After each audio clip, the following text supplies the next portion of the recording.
Assalamualaikum warahmatullahi wabarakatuh. Selamat datang di kisah inspirasi kehidupan. Kali ini akan disajikan kisah inspiratif yang faktanya pun sudah terjadi dan semoga menjadi penguat hati Anda. Jangan ditiru. Inilah 5 kaum yang dibinasakan Allah dalam Al-Quran. Al-Quran sebagai kitab suci umat Islam tidak hanya menjadi pedoman dalam melakukan berbagai hal dalam kehidupan seperti beribadah, berperilaku, dan berakhlak, tetapi juga ada cerita-cerita tentang Nabi, Rasul, dan kaum-kaum terdahulu. Di dalam Al-Quran ada beberapa kaum yang disebutkan memiliki akhlak dan perilaku tercela, seperti menyekutukan Allah, mengingkari ajaran para nabi dan rasulnya, hingga melakukan perbuatan yang melampaui batas sehingga menuai azab dan siksa hingga binasa. Kaum menyimpang apa sajakah itu? Berikut 5 di antaranya sekaligus menjadi pelajaran untuk kita semua. Yang pertama, kaum Nabi Nuh. Awalnya kaum Nabi Nuh alaihi salam tergolong kaum yang beriman kepada Allah, sampai akhirnya mereka terjerumus dalam jurang kesyirikan lantaran mereka terlalu mengultuskan tokoh-tokoh masyarakat yang dikenal soleh, sehingga mereka membuat patung-patung untuk disembah. Allah mengutus Nabi Nuh alaihi salam sebagai rasul untuk meluruskan perbuatan mereka yang menyimpang dan berubah dan sudah berlebihan dalam memuja orang-orang soleh tersebut. Seperti yang disebut dalam firman Allah sebagai berikut. Dan mereka berkata, jangan sesekali kamu meninggalkan Tuhan kamu. Dan jangan pula sesekali kamu meninggalkan Wat. Dan jangan pula Suwa, Yaguj, Ya'uq, dan Nasar. Quran Surat Nuh ayat 23.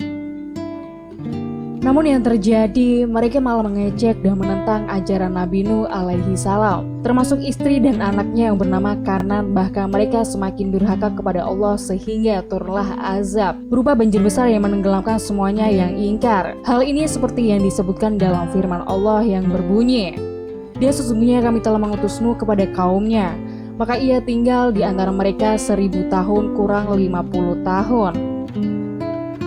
Maka mereka ditimpa banjir besar dan mereka adalah orang-orang yang zolim." Quran Surat Al-Ankabut ayat 14. Sedangkan Nabi Nuh alaihi salam dan kaumnya yang beriman termasuk ketiga anaknya yang bernama Sam, Ham, dan Yafits diselamatkan oleh Allah setelah Nabi Nuh alaihi salam diperintahkan olehnya untuk membuat sebuah bahtera atau kapal, dan setelah kapal itu selesai, mereka menaiki kapal itu beserta sepasang binatang ke dalamnya. Yang kedua, kaum Ad.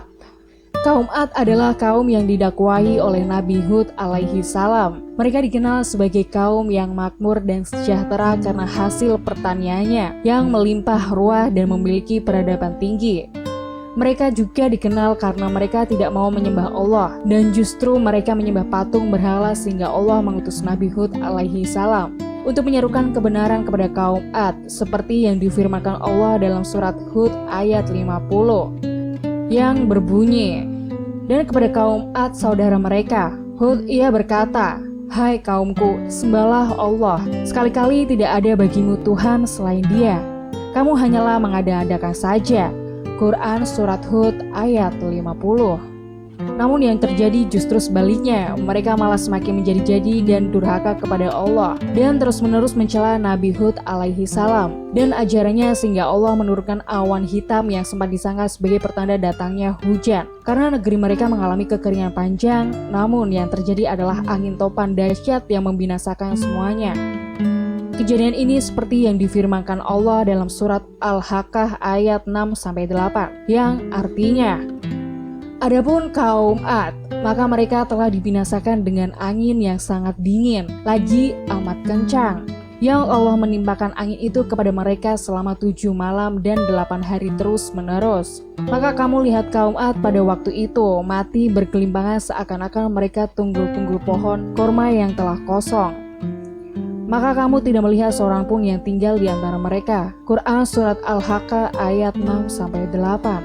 Yang ketiga, kaum Syamud. Nabi Soleh alaihi salam diutus Allah subhanahu wa ta'ala untuk berdakwah kepada kaum Samud yang dikenal memiliki keahlian memahat bebatuan dan bukit menjadi rumah dan bangunan, namun mereka sangat sombong dan suka berfoya-foya.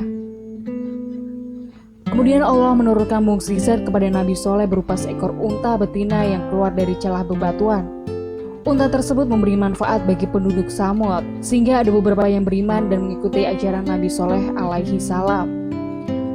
Hai kaumku, inilah unta betina dari Allah, sebagai mukjizat yang menunjukkan kebenaran untukmu. Sebab itu biarkanlah dia makan di bumi Allah, dan janganlah kamu mengganggunya dengan gangguan apapun yang akan menyebabkan kamu ditimpa azab yang dekat. Quran Surat Hud ayat 64. Namun kemudian sebagian besar dari mereka malah semakin mengingkari kebesaran Allah dan membunuh unta itu, sehingga Allah menurunkan azab berupa wajah mereka berubah menjadi kuning di hari pertama, hari kedua menjadi merah, hari ketiga menjadi hitam, dan di hari keempat turunlah azab yang keras.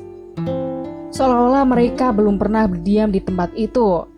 Ingatlah, sesungguhnya kaum Samud mengingkari Tuhan mereka. Ingatlah, kebinasaanlah bagi kaum Samud. Quran Surat Hud ayat 68. Sedangkan Nabi Soleh alaihi salam dan kaumnya yang beriman diselamatkan Allah dari azab yang pedih terhadap kaum Samud. Yang keempat, kaum Sodom.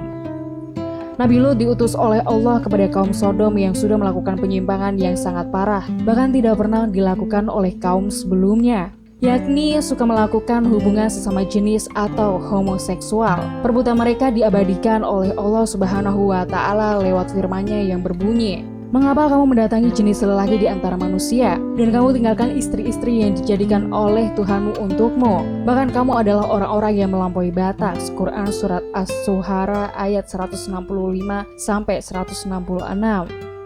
Namun mereka malah tidak mau mendengarkan seruan Nabi Lut untuk meninggalkan perbuatan hina tersebut.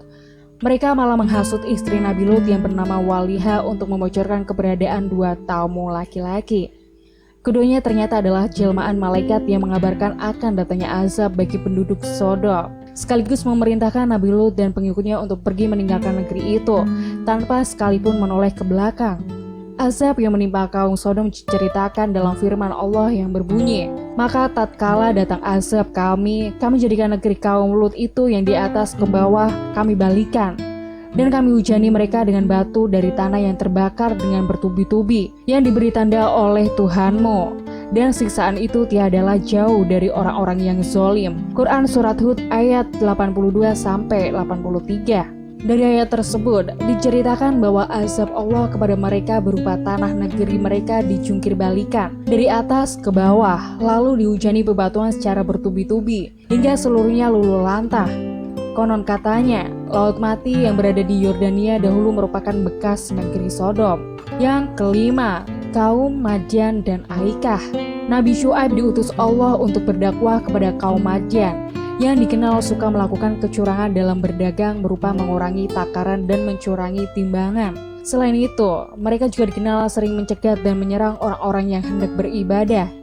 Allah mengabadikan diutusnya Nabi Syuaib dalam surat Al-A'raf ayat 85 yang berbunyi, "Dan kami telah mengutus kepada penduduk Madyan saudara mereka, Syuaib, ia berkata, 'Hai kaumku, sembahlah Allah, sekali-kali tidak ada Tuhan bagimu selainnya.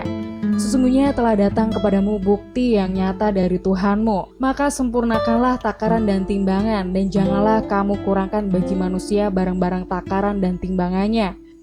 Dan janganlah kamu membuat kerusakan di muka bumi. Sesungguhnya Tuhan memperbaikinya. Yang demikian itu lebih baik bagimu jika betul-betul kamu orang-orang yang beriman." Quran Surat Al-A'raf ayat 85. Sebenarnya kaum Madyan dikenal sebagai kaum yang pandai karena kemampuannya mengubah perbukitan batu menjadi bangunan atau rumah seperti kaum Samud. Tetapi karena mereka keras kepala dan tidak mau mengikuti ajaran Nabi Syuaib, mereka ditimbakan azab berupa gempa dahsyat hingga mereka mati di rumah mereka masing-masing, seperti yang difirmankan Allah dalam surat Al-A'raf ayat 91 yang berbunyi, "Kemudian mereka ditimpa gempa, maka jadilah mereka mayat-mayat yang bergelimpangan di dalam rumah-rumah mereka." Quran Surat Al-A'raf ayat 91. Selain kepada kaum Madian, Nabi Syuaib juga diutus untuk berdakwah kepada kaum Aika yang selain berbuat kesyirikan berupa penyembahan pepohonan dan hutan lebat, dan sering mendustakan ajaran Nabi Syuaib, sehingga Allah menurunkan azab berupa awan hitam panas yang sangat menyiksa, dan sumur-sumur mereka mengering hingga seluruh penduduk Aika mati seketika. Allah berfirman dalam surat Kahf ayat 14 tentang kejadian ini yang berbunyi, dengan penduduk Aika serta kaum Tuba, semuanya telah mendustakan Rasul-Rasul, maka sudah semestinya mereka mendapat hukuman yang sudah diancamkan. Quran Surat Kahf ayat 14. Itulah kelima kaum terdahulu yang dibinasakan oleh Allah karena perbuatannya yang menyimpang dari perintahnya dengan azab yang pedih. Sebenarnya masih banyak kaum-kaum dahulu yang belum disebutkan, namun alangkah baiknya kita semua mengambil pelajaran dari kisah-kisah kaum terdahulu, supaya kita jangan meniru segala bentuk penyimpangan yang dulu pernah mereka lakukan. Semoga kita semua dijauhkan dari perbuatan buruk serta mendapat perlindungan dan rahmat dari Allah Subhanahu wa Ta'ala. Amin. Kisahnya pun berakhir sampai di sini. Semoga menginspirasi dan sampai jumpa di kisah-kisah inspiratif lainnya. Wassalamualaikum warahmatullahi wabarakatuh.